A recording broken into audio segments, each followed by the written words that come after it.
एक शहर में भागवत कथा चल रही थी, जहाँ पर एक महात्मा जी कथा सुना रहे थे। वे भगवान श्री कृष्ण द्वारा गीता में कही गई बात सुना रहे थे कि जो हुआ अच्छा हुआ, जो हो रहा है अच्छा हो रहा है, और जो होने वाला है वो अच्छा ही होगा। इस बात पर एक भक्त ने महात्मा जी से प्रश्न किया, हे महात्मा, गीता में कही हुई बात कि जो हुआ अच्छा हुआ, क्या वास्तव में सत्य है? यह सुनकर महात्मा जी बोले, वत्स, मैं तुम्हें एक कहानी सुनाता हूँ। शायद इस कहानी से तुम्हें विश्वास हो जाए। एक राजा था। उसके दरबार में उसके सेनापति का ये मानना था कि ईश्वर जो भी करता है वो अच्छा ही करता है, और वह हर अच्छी बुरी घटना पर एक ही बात कहता है, जो हुआ अच्छा हुआ। फिर चाहे वो घटना खुद उसके साथ घटती हो या किसी और के साथ। राजा और सेनापति अक्सर शिकार के लिए जंगल में जाया करते थे। एक दिन दोनों जंगल में शिकार पर निकले थे। बहुत समय शिकार करते करते दोनों थक चुके थे, तो उन्होंने सोचा कि किसी पेड़ के नीचे विश्राम कर ले। ये सोचकर एक पेड़ के नीचे दोनों आराम करने लगे। बहुत ज्यादा थके होने की वजह से दोनों को नींद आ गई। इतने में जंगल से एक जहरीला सांप आया और उसने राजा के पैर के अंगूठे को डस लिया। तब राजा ने जोर से चिल्लाया, आह! यह सुनकर सेनापति अचानक जागा और देखा कि एक जहरीले सांप ने राजा को काट लिया है और राजा बेहोश होने लगे।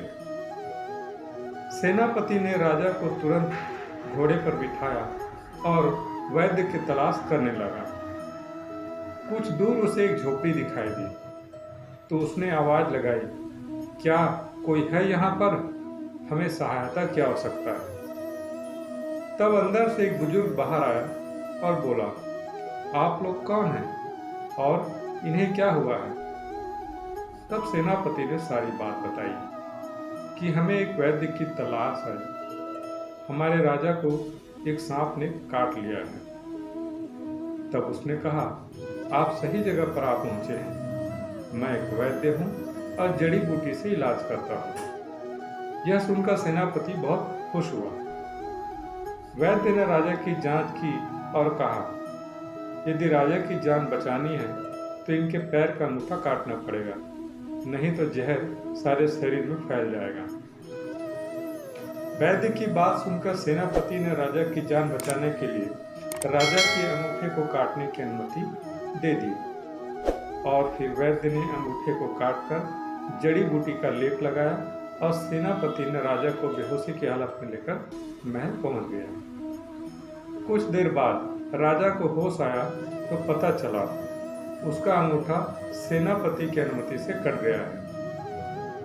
थोड़ी देर बाद सेनापति पहुंचा तो उसने कहा, महाराज, जो हुआ अच्छा हुआ, आपकी जान बच गई। यह सुनकर राजा बहुत क्रोधित हुआ और उसने अपने सैनिकों को आदेश दिया कि सेनापति को कारागार में डाल दिया जाए। कुछ दिन बीतने के बाद राजा स्वस्थ हो गए और हमेशा की तरह कुछ सैनिकों के साथ शिकार के लिए जंगल की ओर निकल गए। घना जंगल होने की वजह से राजा सैनिकों से अलग होकर अकेला रास्ता भटक गया। जहां कुछ जंगली आदिवासियों ने उसे पकड़ लिया और अपने देवता के मंदिर में उसकी नर बलि देने के लिए ले गए। बलि देने के पूर्व उसे स्नान कराया गया। तब एक आदिवासी ने देखा कि उसका अंगूठा कटा हुआ है। उसने बताया कि इस मानव की हम नर बलि नहीं दे सकते, क्योंकि इसका अंग पूर्ण नहीं है। इससे हमारे देवता और भी क्रोधित हो जाएंगे। ये कहकर राजा को छोड़ दिया गया। राजा जैसे ही महल पहुंचा, तुरंत कारागार में सेनापति के पास गया और उसे आजाद कराया तथा ईश्वर और सेनापति को धन्यवाद दी और उससे क्षमा मांगी। सेनापति ने कहा, हे राजा जी, क्या हुआ जो आप मुझसे क्षमा मांग रहे हैं? तब राजा ने सारी व्यथा बताई। यह सुनकर सेनापति ने ईश्वर को धन्यवाद दिया और राजा को भी धन्यवाद देते हुए कहा, जो हुआ अच्छा हुआ। यह सुनकर राजा को आश्चर्य हुआ और उसने पूछा कि आप मुझे धन्यवाद क्यों दे रहे हैं? मैंने तो आपके साथ अन्याय किया था। तब सेनापति ने कहा, राजन, आप मुझे अगर कारागार में नहीं डालते तो मैं भी आपके साथ शिकार पर गया होता। आप तो अंगूठा नहीं होने की वजह से बलि से बच गए, किंतु मेरी बलि तो निश्चित थी।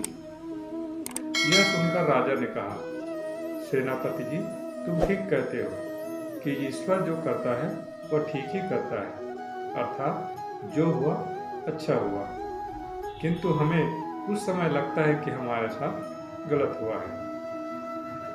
ये कहानी सुनकर उस भक्त को विश्वास हो गया कि महाभारत में भगवान श्री कृष्ण द्वारा कही हुई बात कि जो होता है वो अच्छे के लिए होता है और जो हो रहा है वो अच्छे के लिए हो रहा है और जो होने वाला है वो अच्छा ही होगा, इस बात पर उसे पूरा विश्वास हो गया।